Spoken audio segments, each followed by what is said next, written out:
trapped in a blizzard with my best friend's mom. She whispered, "We need to share body heat." The snow had been falling for 3 hours when I realized we weren't going to make it home. I'm Daniel, 58 years old now, and I've lived through enough winters in Vermont to know when weather turns serious.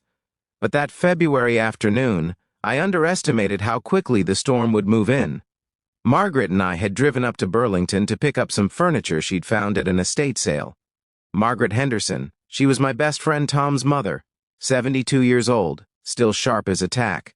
With silver hair she wore in a neat bob and laugh lines around her eyes that told stories of a life well lived. Tom and I had been friends since 4th grade. We'd grown up on the same street, built tree forts together, stood up at each other's weddings. When Tom moved to Arizona for his health 5 years ago, I'd promised to look after his mom. Not that Margaret needed much looking after. She was independent, drove herself everywhere, volunteered at the library twice a week, but she appreciated the company, and truth be told, so did I. My wife Ellen had passed 3 years prior, and Margaret understood that particular kind of loneliness. The visibility had dropped to almost nothing by the time we turned onto Route 7. Fat snowflakes pelted the windshield faster than the wipers could clear them. "Daniel," Margaret said quietly, her voice steady but concerned, "maybe we should find somewhere to pull over." I nodded, scanning the white curtain ahead of us. "There's a rest area about 2 miles up. If we can make it there." We didn't make it. The car started sliding on black ice. I felt that sickening loss of control, turned into the skid like my father taught me decades ago, but the shoulder dropped off steeper than I expected. We came to rest at an angle, the passenger side tilted down into a shallow ditch, pine trees pressing close on both sides. I sat there for a moment, hands still gripping the wheel, my heart pounding. "Margaret, are you okay?" "I'm fine," she said, and I could hear her taking a slow breath. "A little shaken, but fine." I tried the engine. Dead. The impact must have damaged something underneath. I reached for my phone. No signal. Of course. We were in a dead zone surrounded by hills and trees. Margaret checked hers too. Same result. She looked at me, and I saw no panic in her eyes, only that calm assessment I'd come to admire in her. "Well," she said, "I suppose we're staying put for a while." The temperature was already dropping. I could feel it seeping through the car's frame. I turned to look at the back seat, mentally inventorying what we had.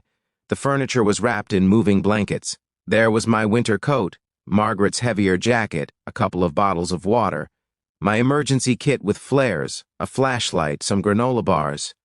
"We should conserve the battery," I said, turning off the interior lights. "Let me get those blankets." I climbed into the back, awkward in the confined space at my age. My knees protested. Everything protests at 58. I unwrapped the furniture and brought the thick moving blankets forward. Margaret had already put on her coat and was zipping it up to her chin. We sat there as the afternoon dimmed toward evening. The snow kept falling, covering the windshield, cocooning us in white. We talked to pass the time. She told me about Tom's latest call. He'd been asking her again to come stay with him in Scottsdale. "I'm not ready to leave Vermont," she said softly. "This is where Harold and I built our life, where we raised Tom. I'm not ready to let that go." Harold had died 7 years ago. Heart attack. Quick and merciful, Margaret always said, though I could hear the grief that never quite left her voice when she spoke his name. I told her about my daughter Sarah, about how she'd been asking me to move closer to her family in Portland. "Same thing," I said. "I'm not ready. The house still has Ellen in it, you know? Her garden, the kitchen she remodeled, our bedroom." Margaret reached over and patted my hand. Her fingers were cold. "Grief has its own timeline," she said. "People don't understand that. The temperature kept falling. Even with our coats and the blankets wrapped around us, the cold was becoming hard to ignore. My feet were going numb. I could see Margaret shivering, though she tried to hide it. "We need to stay warm," I said, stating the obvious. "If we fall asleep in this cold—" "I know," she said quietly. We sat in silence for a moment. Then Margaret spoke, her voice gentle, practical. "Daniel, we need to share body heat. It's the only sensible thing." There was no awkwardness in how she said it, just a simple statement of fact from a woman who'd lived through enough of life to know that survival, sometimes requires setting aside convention. Still, I felt my face flush. I'll get in the back seat, I said. More room to arrange the blankets. We climbed over, moving carefully in the confined space. I settled against the door, and Margaret positioned herself beside me.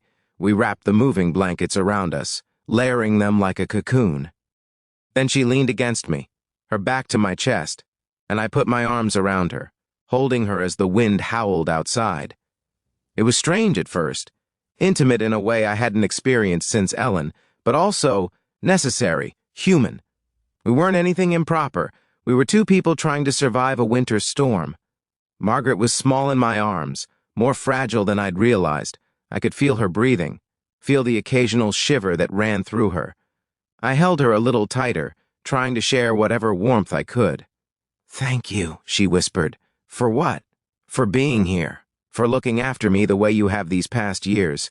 Tom worries less because of you." "You've looked after me too, Margaret, more than you know." We talked through the early evening, quiet conversations about our lives, our memories, our fears. She told me about meeting Harold at a dance in 1972, about how he'd stepped on her foot and apologized 6 times, about their wedding day, the snow falling then too, how they'd almost postponed but decided love couldn't wait for better weather. I told her about Ellen, about our first kiss in my old Chevy, about the way she used to hum while cooking dinner, about how I still sometimes set 2 plates on the table before remembering. "You loved her very much," Margaret said softly. "With everything I had. She was lucky, so was Harold. Not everyone gets that kind of love." The wind intensified, rocking the car slightly. Snow had completely buried the windows now. Our little cocoon was getting smaller, darker. I could barely see Margaret's face, just inches from mine. "Are you warm enough?" I asked. "I am now," she said. "Are you?" "Yeah, I'm okay." We fell quiet. Outside, the storm raged. Inside, there was just the sound of our breathing, the warmth of 2 people holding each other against the cold. Time moved differently in that darkness. It might have been an hour or 3.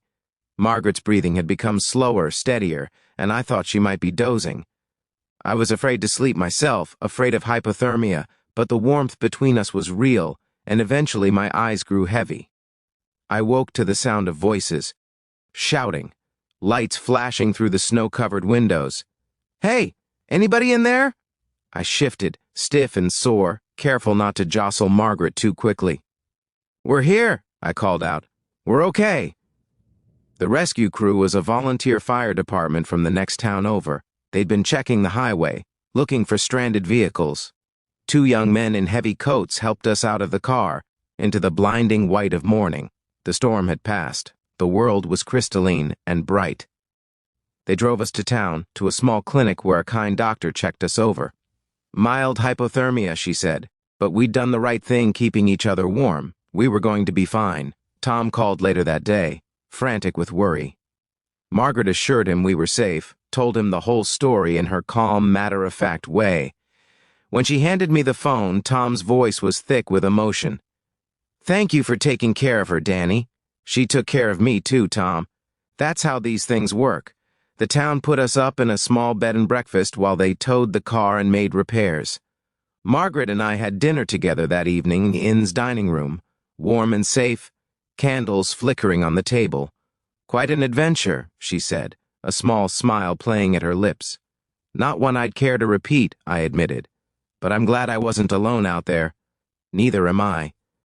We clinked our water glasses together. A small toast to survival, to kindness, to the unexpected ways life brings people together. A few months later, Sarah convinced me to come visit in Portland.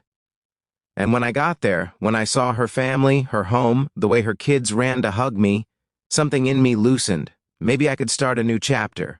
Maybe holding on to Ellen's memory didn't mean staying frozen in place. I called Margaret from Portland, told her about my thoughts. "Harold would want me to live," she said quietly, "not just exist. I think Ellen would want that for you too. Tom's still asking you to come to Arizona every week. Maybe we should both consider it," I said. "New chapters, both of us." There was a long pause. Then I heard her smile through the phone. "Maybe we should. I still live in Vermont." "So does Margaret. We're not quite ready for new chapters yet." But we have dinner together every Tuesday now. Sometimes we talk about Harold and Ellen. Sometimes we talk about Tom and Sarah. Sometimes we just sit in comfortable silence. Two people who survived a storm together, who understand that the greatest kindness we can offer each other is simply being present. Life is long if we're lucky, full of unexpected moments, storms that trap us, kindness that saves us, and sometimes in the coldest darkness, we find warmth in the most surprising places. Not because we were looking for it, but because we were willing to reach out and hold on when it mattered most.